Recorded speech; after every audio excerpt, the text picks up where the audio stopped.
Good evening, everyone. Before we get to tonight's second game between Michigan Tech and Alabama Huntsville in the WCHA quarterfinals, here are some stats from the Huskies' thrilling triple overtime win over the Chargers last night. That game lasted 118 minutes and 49 seconds, making it the longest in Tech history, the second longest in WCHA history, and the seventh longest in NCAA history.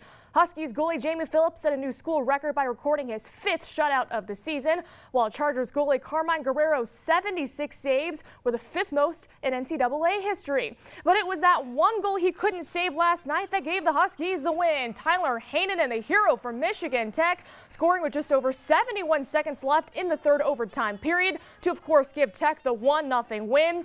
Both squads played nearly 2 full games in one night. So tonight, the Huskies just 3 periods away from the WCHA Final Five in St. Paul, Minnesota. Chargers goalie Carmine Guerrero still busy in the first period, stopping 16 shots in the first 20 minutes. Easy save there on Riley Sweeney's attempt.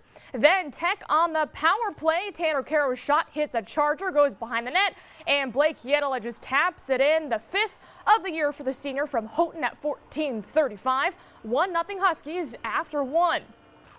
Tech back on the power play in the second period.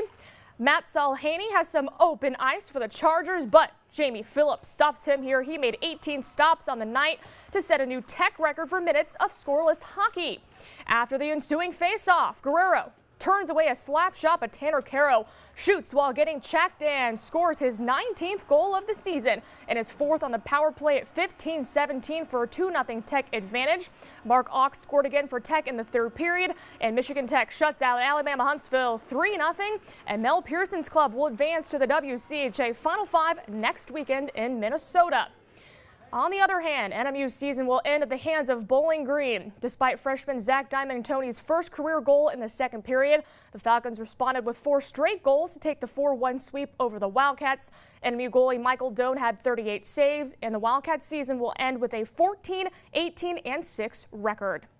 In the WCHA Final Five, the Huskies will take on, of course, Bowling Green next Friday in the first semifinal, while Minnesota State, who swept Lake State today, awaits the winner of Bemidji State and Ferris State in that other semifinal. The Houghton Gremlins were runners-up in 2012, hoping to buck that trend today in the Division III championship game against Bloomfield Hills Cranbrook. Cranes giving Gremlins goalie Marcus Gloss a workout. Sean O'Leary with a shot, and Cole Atskevich will score off the rebound. 2-0 Cranes. John Wagner with a shot near the blue line, and it's tipped in by Blake Rogow, and the Gremlins are trailing 3-0 in the first period. Gloss made 46 saves on the afternoon for Houghton, and Corey Markham's club fought until the very end.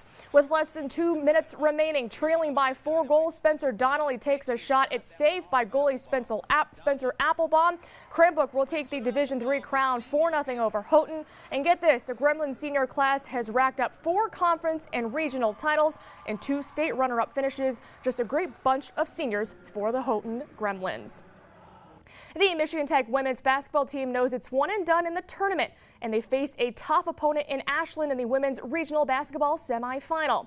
Ashland shot 71% from the floor in the first 20 minutes, so the top-seeded Huskies were trailing by 30 at the half. Jillian Ritchie's 3 brings Tech within 16 with under 10 minutes to go, down 45-38. But the Eagles were able to get a few easy buckets off of Tech's press. Susie Wollenhoff gets Ashland a 20-point lead with 9 minutes remaining.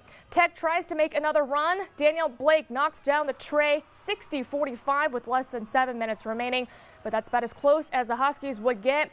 Lena Snyder adds one here with her left hand, and Ashland wins convincingly 70-51, and Michigan Tech's season ends with a 28-3 record. The Michigan Tech men also on the road in the NCAA Division II tournament as well. They're taking on Indianapolis in the opening round. First half action, Luke Heller makes it a 4-point game for the Huskies. But from there, the Greyhounds went on a 5-0 run courtesy of Jordan Lloyd. He added 15 points for Indianapolis. Ben Stelzer scored the last 7 points of the first half for Tech, knocking down the wide-open triple here. But the Greyhounds took a 35-22 lead into the break. Coming out of halftime, Stelzer, the Daktronics Midwest Region Player of the Year, keeping the Huskies in this one. He had 21 points. Indianapolis, though, just too much inside. Brendan McElroy with the finish, and the Huskies season will end in Louisville, Kentucky, as they fall 74-53. They finish with a 19-9 record. Also in the Midwest region, it's a rematch of the men's GLIAC championship game, and this time Lake Superior State will get its revenge over Ferris State with a 78-69 overtime win over the Bulldogs. Lakers taking on top-seeded Bellarmine tomorrow at 7:30 p.m.